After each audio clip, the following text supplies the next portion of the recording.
Bonjour, on se retrouve aujourd'hui pour la correction des exercices au niveau des formules moléculaires et empiriques, ainsi que l'exercice sur la stéchiométrie des réactions. C'est parti pour l'exercice numéro 1. Donc on a un fabricant de teinture textile. Il a mis au point une nouvelle teinture jaune. Excusez-moi. Le colorant a une composition en pourcentage de 75,95%.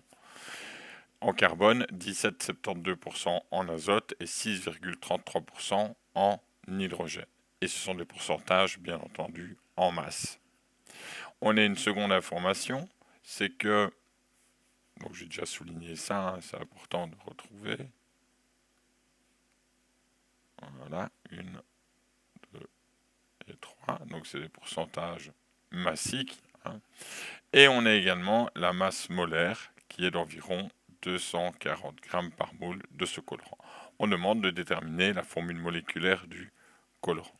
La première chose à faire est de calculer le nombre de moles que l'on a de carbone, d'hydrogène et d'azote dans cet échantillon, hein, parce que c'est un échantillon qu'on a, mais les valeurs sont données en pourcentage massique. Donc, qu'est-ce que je vais faire? Je vais changer de couleur.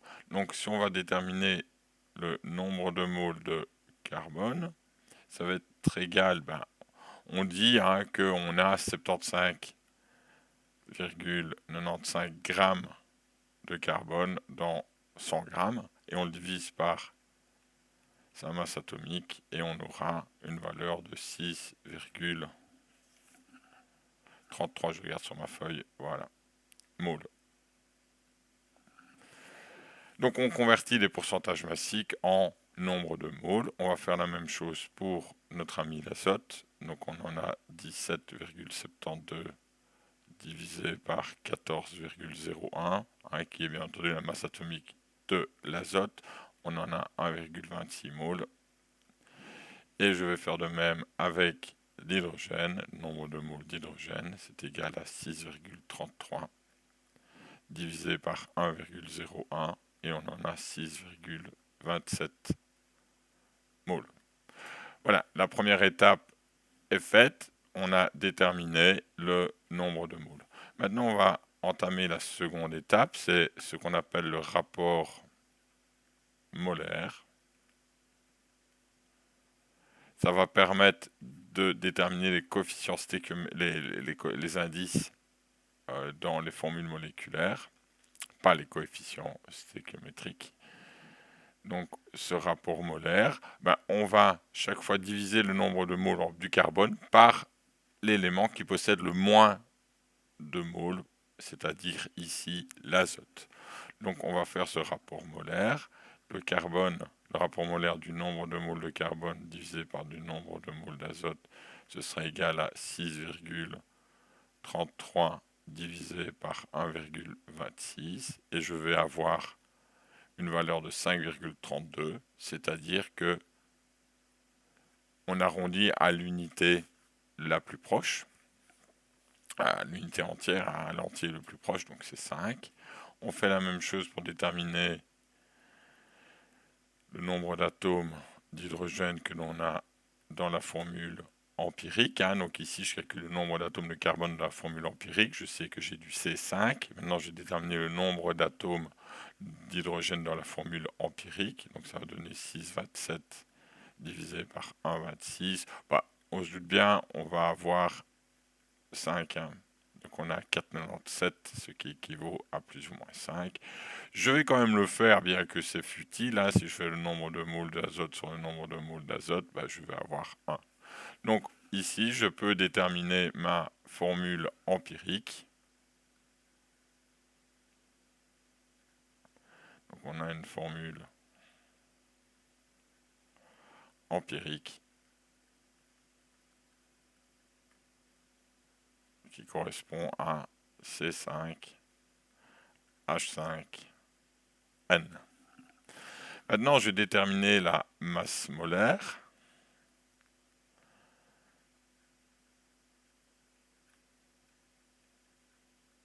De la formule empirique.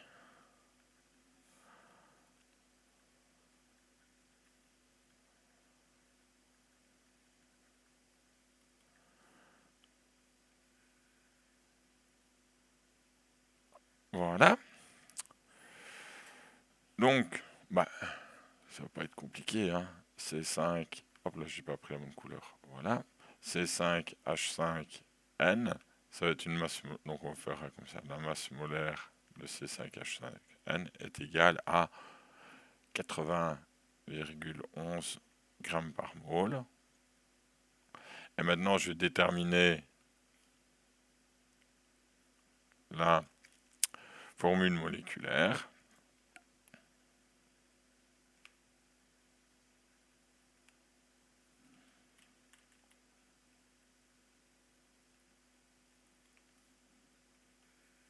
Qu'est-ce que j'ai? Ben, je vous rappelle qu'on avait comme info la masse molaire de la molécule tinctoriale est de 240 grammes par mole. Donc on voit qu'on a un rapport 1 pour 3. Hein. Donc en fait, on va faire ceci.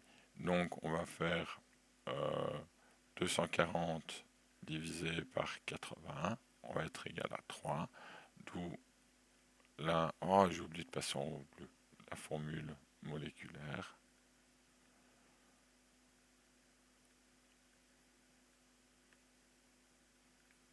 C'est égal à 3 fois C5H5N, c'est-à-dire C15H15N3. Voilà pour l'exercice numéro 1. Maintenant, on va passer à l'exercice numéro 2, qui est légèrement différent. Non, c'est le même. Enfin, ouais, il y a un peu des différences. Donc, exercice 2, c'est la combustion d'un échantillon de 34,8 mg de benzaldéhyde qui ne contient que du carbone, de l'hydrogène et de l'oxygène, a produit 101 mg de CO2. Excusez-moi pour ça. On va corriger CO2 et H2O. On nous demande quelle était la masse de carbone et d'hydrogène dans l'échantillon. En supposant que l'échantillon original ne contenait que du carbone, de l'hydrogène et de l'oxygène, quelle était la masse de l'oxygène dans l'échantillon. On demande également le pourcentage massique d'oxygène dans l'échantillon, la formule empirique du benzaldéhyde, et on a également une info, on a la masse molaire du benzaldéhyde, donc on pourrait déterminer sa formule moléculaire. C'est parti pour la résolution de l'exercice. Je prends juste mes feuilles avec les résultats dessus. Hein. Ça, je ne fais pas les calculs en même temps. Alors, on va démarrer par le A. Voilà. Donc, on nous demande la masse de carbone, d'hydrogène dans l'échantillon. On connaît là en fait la masse de CO2 et d'H2O. Donc, à partir de la masse de CO2, on va avoir la masse du carbone. Qu'est-ce que je vais faire? Je vais calculer d'abord le nombre de moles de CO2, c'est-à-dire que je vais prendre les 101 mg. Donc 101 mg, il faut passer en grammes, donc je mets un petit 10-3 au place effet, divisé par la masse molaire du dioxyde de carbone, qui est de 44,02. Donc masse molaire du CO2, c'est égal à 44,02 grammes par mole. Donc, je vais avoir 2,29 10 exposant moins 3 moles de CO2. Donc, en fait, c'est égal au nombre de moles de carbone, puisque c'est équivalent. Hein. Alors, maintenant, j'ai calculé le nombre de moles de H2O. On fait la même chose. On avait 17 mg, exposant moins 3. H2O, la masse molaire, c'est 18,02. On va avoir un nombre de moles de 0,982 10 exposant moins 3 moles. Ici, dans une molécule d'H2O, j'ai deux atomes d'hydrogène, donc le nombre de moles d'hydrogène, c'est égal à 2 fois le nombre de moles d'H2O, c'est-à-dire 1, je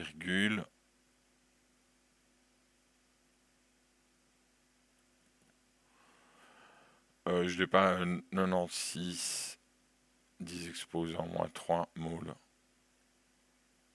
Voilà, je ne l'avais pas. Alors, nous, ce qu'on veut, en fait, c'est la masse. Donc, c'est parti maintenant pour la masse de carbone. La masse de carbone, bah, c'est égal au nombre de moles fois sa masse molaire, masse atomique 12,01. Donc, on est à 0,0276 grammes, c'est-à-dire à 27,6 mg. Je fais la même chose pour la masse d'hydrogène et on va obtenir 1,98 mg. Donc voilà. Maintenant, la grosse question c'est, waouh, la masse d'oxygène, bah, comme dans l'échantillon, il n'y a que du carbone, de l'hydrogène et de l'oxygène, la masse de l'oxygène, bah, c'est la masse de l'échantillon. On va le calculer comme ça. Donc la masse d'oxygène, c'est égal à la masse de l'échantillon. On en a combien d'échantillons? 34,8 moins la masse de carbone, 27,6, moins la masse d'hydrogène, 1,98. On va se retrouver avec une masse d'oxygène de 5,32 mg. Voilà, donc j'ai les masses de mes trois. Hein. Je vais les mettre, je les ai ici. Hein. Carbone, hydrogène et oxygène. Maintenant, on va déterminer c'est le pourcentage massique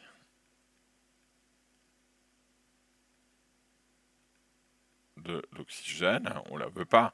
En fait, c'est pas très compliqué puisque non, on n'a pas encore calculé les autres. Je m'avance. Donc le pourcentage massique, comment on calcule ça? On prend la masse de l'oxygène divisé par la masse de l'échantillon. Et ce rapport masse sur masse, ah oui, fois 100. Hein, voilà, pour être tout à fait correct. Et j'obtiens un pourcentage massique de 15,3%. Donc dans mon échantillon, j'ai 15,3% d'oxygène. Maintenant, on va faire le D. Je regarde ce qu'il me reste comme place. Ouh, ça va. Alors, on demande de déterminer la formule empirique du benzaldéhyde. Alors, c'est simple, vous tapiez benzaldéhyde, vous aviez la formule. Hein. Enfin.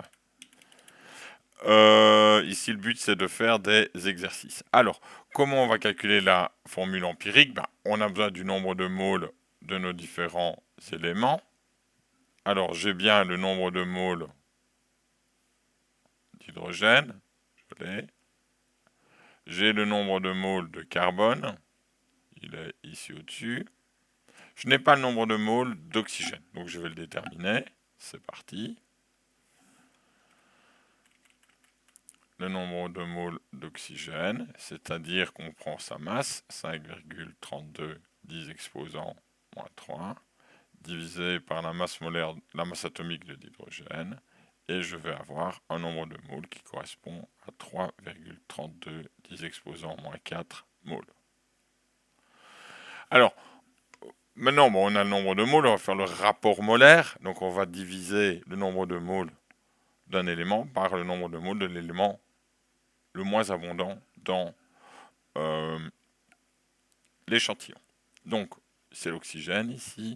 On est parti. Donc, le nombre de moles de carbone divisé par le nombre de moles d'oxygène. Pour calculer, je rappelle le rapport molaire.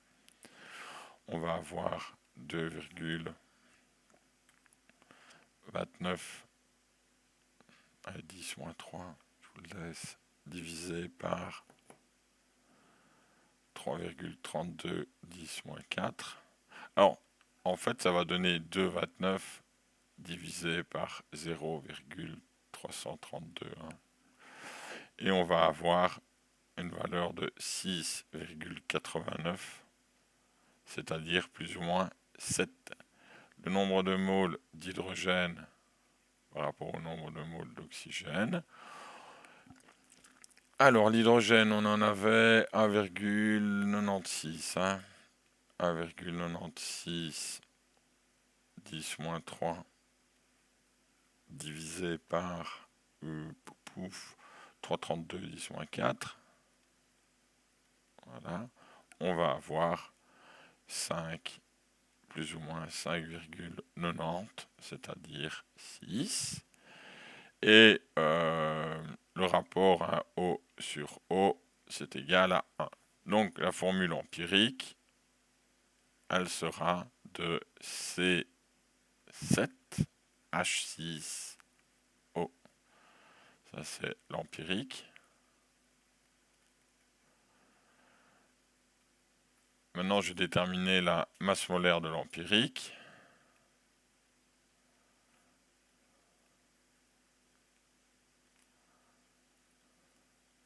C7H6O. Et ce serait égal à 106,12 grammes par mole. Et on voit que elle correspond à la masse molaire qui est donnée dans l'énoncé. Hein. Donc ici, sa formule moléculaire équivaut à la formule empirique. D'accord? Donc on peut mettre tout formule moléculaire égale à la formule empirique.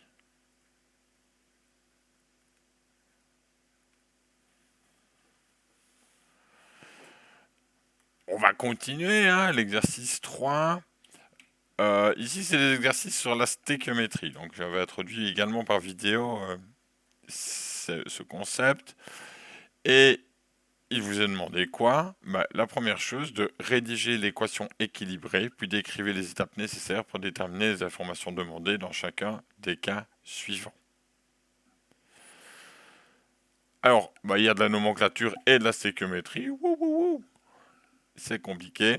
Alors, le nombre de moles et la masse de chlore, Cl2, nécessaire pour réagir avec 10 grammes de sodium métallique afin de produire du chlorure de sodium NaCl. Donc, pour le A,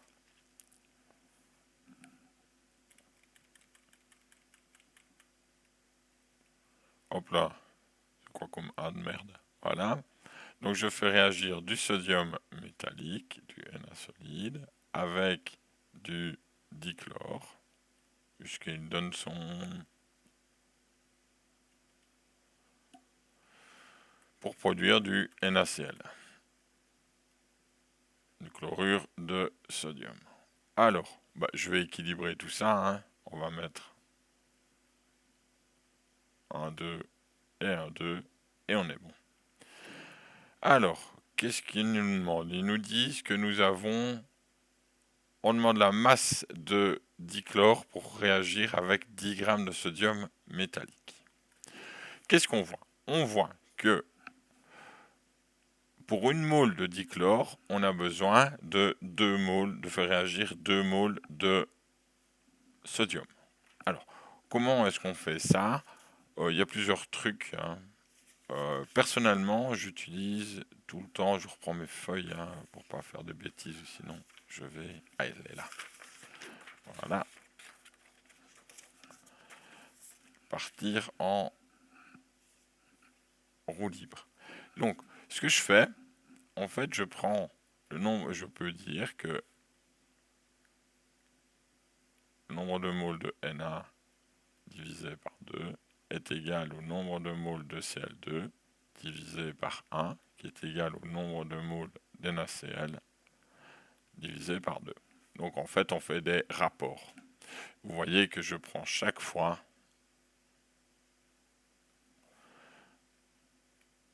le coefficient stéchiométrique et que je le divise. Vous voyez ici, c'est 1 théoriquement. Ici, on a le 2 et voilà. Donc maintenant, j'ai besoin de quoi? Ben, j'aimerais bien connaître le nombre de moles de Cl2, de dichlore, par rapport au nombre de moles de sodium. Ben, j'extrais cette réaction, voilà. Donc, je peux dire que le nombre de moles de Cl2, c'est égal au nombre de moles de sodium divisé par 2. Voilà. Donc, je vais faire quoi? Mais si je veux savoir la masse de Cl2, hein, donc pour connaître la masse, on passe toujours par le nombre de moles.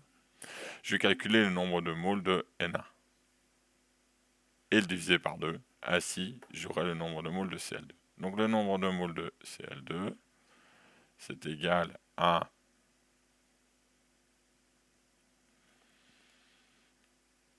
10 grammes divisé par 2 fois 23. J'aurais peut-être été vite là. C'est-à-dire que le nombre de moles, c'est 0,217 moles. On va le faire au ralenti. D'accord? Première chose, je vais calculer le nombre de moles de sodium. Comme je fais réagir 10 grammes, je prends la masse de mon échantillon divisé par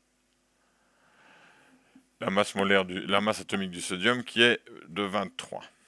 Ça va? Donc je vais trouver quelque chose à plus ou moins de 0,434 moles. Comme le nombre de moles de Cl2, c'est la moitié du nombre de moles de Na dans ma réaction, puisque j'ai un coefficient stéquiométrique de 2 devant le Na, ben, en fait, je divise ça par 2 et j'obtiens mon nombre de moles de dichlore. Maintenant, je veux avoir la masse de dichlore.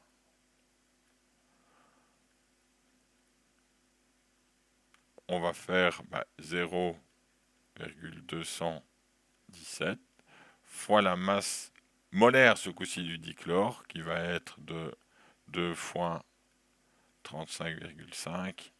On va être à quelque chose comme 15,41 grammes pour le dichlore. Allez, c'est parti pour le B. On trace pour pas que la vidéo soit trop longue. Le nombre de moles est la masse de dioxygène formée par la décomposition. Oui. Formée par la décomposition. Il me manque un dans mon truc, c'est pas grave. Ah non, je l'ai là. Donc le nombre de moles est la masse en grammes de dioxygène formée par la décomposition de 1,252 grammes d'oxyde de mercure. Donc on sait que l'oxyde de mercure va se décomposer en dioxygène et en mercure. C'est parti. Donc, si j'écris, l'oxyde de mercure se décompose en dioxygène et il reste quoi? Du mercure. Donc je vais mettre un petit 2 ici et un 2 ici et tout le monde est content. Alors, j'ai déjà déterminé la masse molaire de l'oxyde de mercure. Ça va être de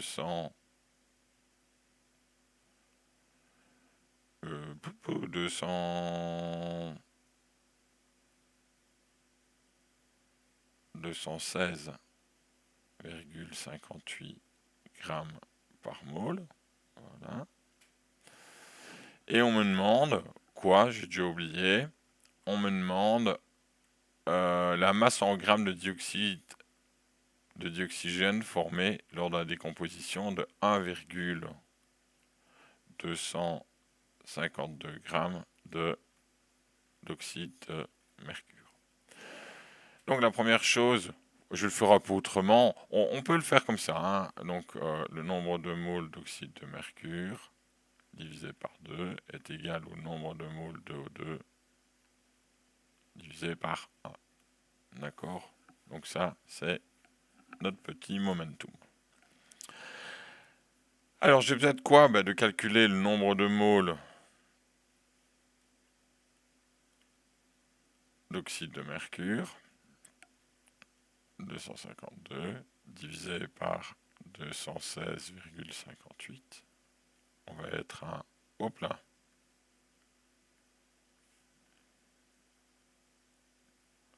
5,78 10 exposant moins 3 moles. Et le nombre de moles, le nombre de moles de dioxygène, bah, c'est le nombre de moles d'oxyde de mercure divisé par 2. Donc ça va être égal à 5,78 10 exposant moins 3 divisé par 2. Et on va être à... Je l'ai pas, j'ai directement fait la masse, donc on va faire comme ça, sinon je n'ai pas le résultat. Donc on va calculer la masse de O2, c'est le nombre de moles de O2, hein, multiplié par... J'ai pas trompé. Si, multiplié par 32.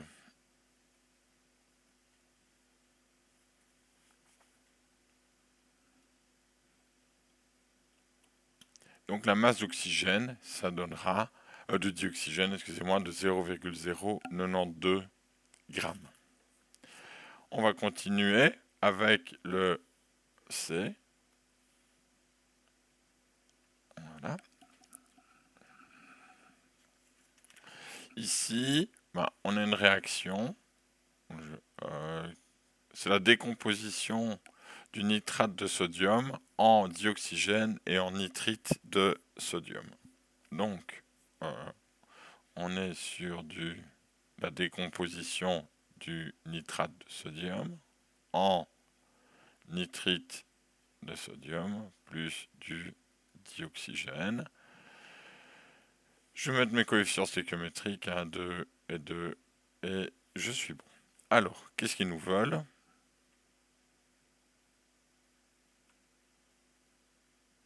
Le nombre de moles et la masse en grammes de nitrate de sodium nécessaire pour produire 128 grammes de dioxygène.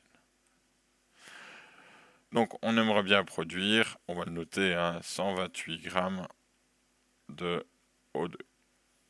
Donc on peut faire le nombre de moles de Na-NO3 divisé par 2 est égal au nombre de moles de O2 divisé par 1.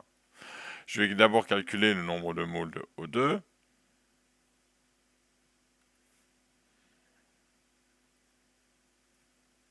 « 128 divisé par 32.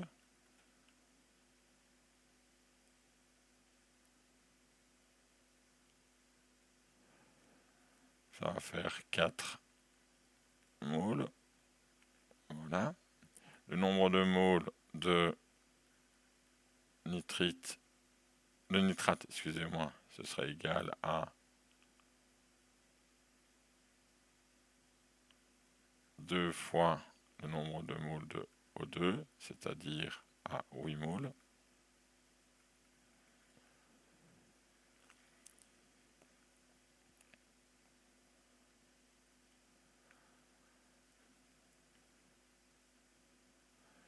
Alors, on a besoin d'une autre info. On a besoin de la masse molaire de Na-NO3. Elle serait égale à 80, plus ou moins 85 grammes par mole. Voilà. Donc maintenant, si je veux connaître la masse de Na-NO3, on sera à 8 fois 85, ce qui vaut 680 grammes. Allons, on fait le dernier. Bon, je la place là. D, je me souviens que c'était la combustion du carbone avec un excès de dioxygène qui fournit du dioxyde de carbone. On va aller rechercher les infos nécessaires à celui-là. Donc on avait 20 kg de carbone et on demande la quantité de dioxyde de carbone que l'on produit. Donc on va directement faire le nombre de moles de carbone. C'est 20 kg, donc c'est 20 10 exposant 3 divisé par 12,01, ce qui vaut à 1665 moles. Et la masse de CO2, ça va être égal à 1665 moules fois la masse molaire du CO2 qui est de 44. On sera à 73 272 grammes de CO2. Et voilà, merci.